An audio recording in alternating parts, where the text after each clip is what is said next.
Hello friends, welcome to wire के knowledge channel.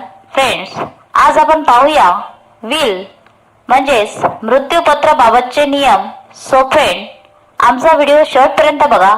Like, share आणि comment करा आणि सबस्क्राईब करायला अजिबात विसरू नका.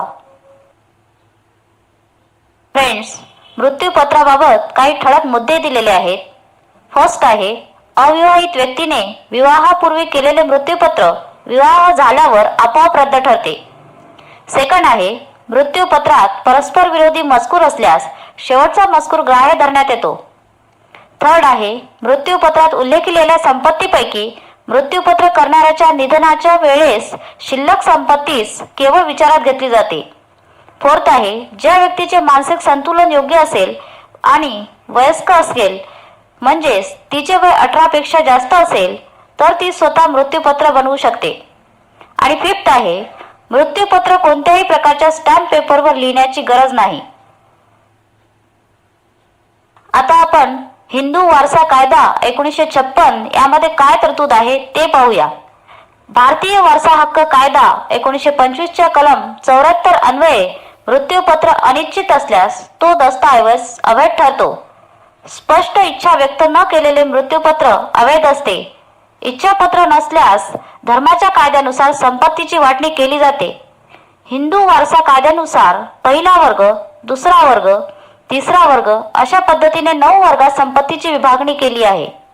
कायद्यानुसार अपत्य नसेल किंवा मागील पिढी जिवंत नसल्यास पतीची मालमत्ता पत्नीस व पत्नीची मालमत्ता पतीस मिळते.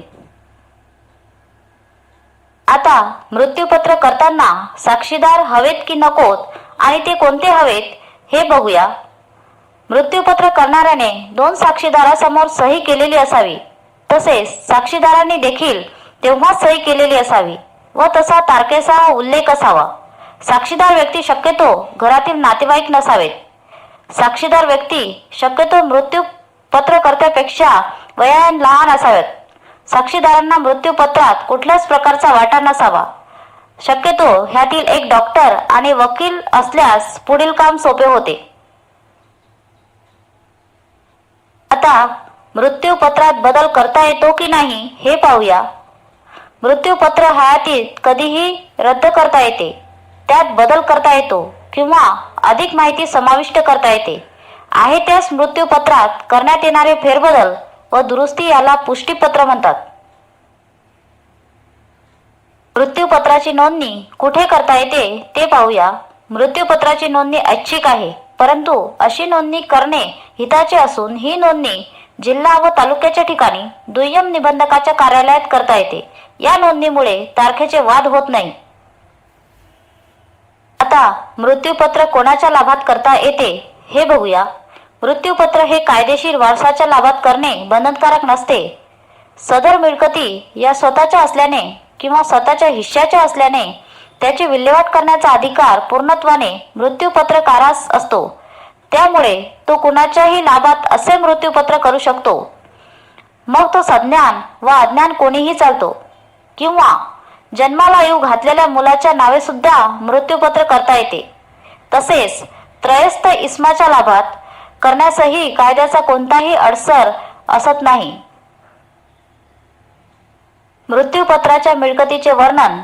मृत्यूपत्राचा अंमल हा मृत्यूपत्रकाराच्या प्रत्यक्ष मृत्यूनंतर होत असल्याने मृत्यूपत्रकाराची स्वतःची मिळकत किंवा स्वतःच्या हिश्श्याच्या मिळकतीचे तंतोतंत वर्णन मृत्यूपत्रात करणे आवश्यक असते.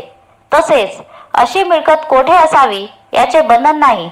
तसेच सर्व स्थावर व जंगम मिळकतीचे वर्णन सर्व तपशिलासह मृत्यूपत्रात होणे आवश्यक ठरते. आपल्या चलसंपत्तीचे जसे बँक ठेवी, पोस्टातील ठेवी, शेअर, म्युच्युअल फंड, वाहने, दागिने वगैरे व अचल संपत्तीचे म्हणजे जमीन, घर यांचे तपशीलवार वर्णन करावे. घर स्वकष्टार्जित असल्यास तसा स्पष्ट उल्लेख आवश्यक असतो.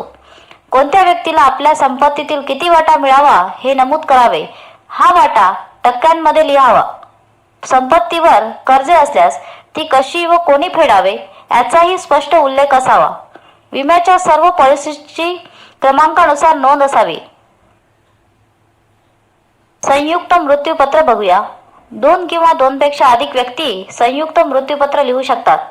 मृत्यूपत्र संयुक्त असेल आणि जर दोघांच्या मृत्यूनंतर ते लागू करायचे असेल तर हे प्रमाणपत्र कोणताही एक सदस्य हयात असेपर्यंत सुपूर्द करता येत नाही. इतकेच नव्हे तर दोघांपैकी एक सदस्य हे मृत्यूपत्र निरस्त करू शकतो. मृत्यूपत्रात बदल. मृत्यूपत्रात काही बदल करायचे असतील म्हणजेच काही माहिती जोडायची असल्यास किंवा बदल करायचे असतील तर कोडसील म्हणजेच मृत्यूपत्र बदलता येते. कोडसीलद्वारे यात कोणाचे नाव जोडू शकतो किंवा काढून घेऊ शकतो. कोडसीलमध्ये त्यासाठी असतात ज्या मृत्यूपत्रात असतात. कोडसीलला खऱ्या मृत्यूपत्राप्रमाणेच मानले जाते. मृत्यूपत्र खरे ग्राह्य. एखाद्या संपत्तीच्या बाबतीत एकाहून जास्त वेळा मृत्यूपत्र लिहिले गेले असेल आणि मृत्यूपत्र लिहिणाऱ्याचे निधन झाले असेल तर शेवटचे मृत्यूपत्र खरे ग्राह्य धरण्यात येते. थँक्यू.